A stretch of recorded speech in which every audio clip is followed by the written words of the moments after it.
नमस्कार, आप सुन रहे हैं द बॉलीवुड रेडियो और मैं हूं आपके साथ अनूप आकाश वर्मा। बनारसी कोठे की रानी, संजय दत्त की नानी जद्दन बाई की कहानी का ये चौथा हिस्सा है। साल 1932 में जद्दन बाई लाहौर गईं और 1933 में उन्होंने फिल्म राजा गोपीचंद में एक बड़ा ही महत्वपूर्ण किरदार निभाया। हालांकि वो लाहौर ज्यादा दिन नहीं रुक पाई।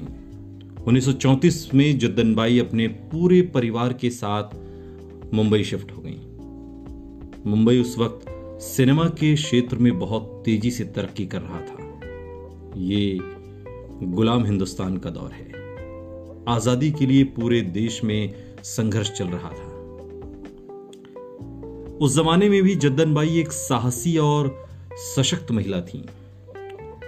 उन्होंने मुंबई जाकर संगीत मूवीटोन नाम की एक प्रोडक्शन कंपनी खोली और इसी के बैनर तले उन्होंने तलाशे हक नाम की एक फिल्म बनाई। यासिर उस्मान पत्रकार और लेखक हैं। उनकी किताब है Sanjay Dutt, the crazy untold story of Bollywood's bad boy. इस किताब में इन सब बातों का जिक्र है। हालांकि ये किताब विवादों में भी है और संजय दत्त ने इस किताब में दर्ज तमाम किस्सों को मनगढ़ंत भी बताया है।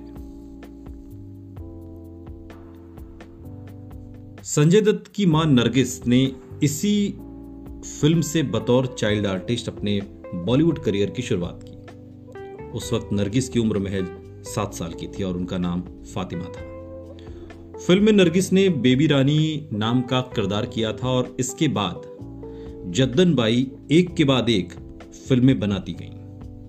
कला उनके अंदर कूट कूट कर भरी थी। उन्होंने फिल्मों का निर्देशन भी किया, स्क्रिप्ट भी लिखी और म्यूजिक भी कंपोज किया। फिल्मी प्रतिभा के मामले में वो एक तरीके से ऑल इन वन थी। दरअसल उनकी जो शुरुआत थी, जो बनारस के कोठे से संगीत को लेकर जद्दन बाई ने जो शुरुआत की थी, ये उसी का तिलिस्म था कि वो फिल्मों में आई तो पूरी तरीके से छा गई। कुछ ही वक्त के अंदर Jaddan by Mumbai film industry की सबसे बड़ा नाम बन चुकी थी। जद्दन का परिवार मुंबई के मरीन ड्राइव के नजदीक एक बिल्डिंग में 3000 स्क्वायर फुट के फ्लैट में रहता था। जद्दन बाई के संपर्क में उस समय के उभरते हुए सितारे भी थे। इनमें दिलीप कुमार, बलराज साहनी, के आसिफ और कमाल अमरोही जैसे बड़े सितारों के नाम शामिल हैं। जद्दन बाई के बाद उनकी बेटी फातिमा यानी कि नरगिस के सितारे जगमगाने शुरू हो गए। 14 साल की उम्र में ही उन्हें 1943 में महबूब खान की फिल्म तकदीर में काम करने का मौका मिला। महबूब खान ने फातिमा को एक सुपरस्टार बनाने में अहम रोल निभाया और उन्हें नरगिस के रूप में एक नया नाम दिया।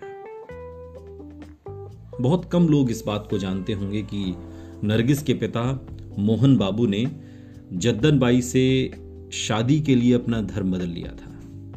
धर्म बदलने के बाद उन्होंने अपना नाम अब्दुल रशीद रख लिया था। नरगिस के पिता उनकी मां से उम्र के मामले में भी 4 साल छोटे थे। ये कहानी दरअसल बनारसी कोठे की रानी, संजय दत्त की नानी जद्दन बाई की कहानी है। सुनते रहिए द बॉलीवुड रेडियो।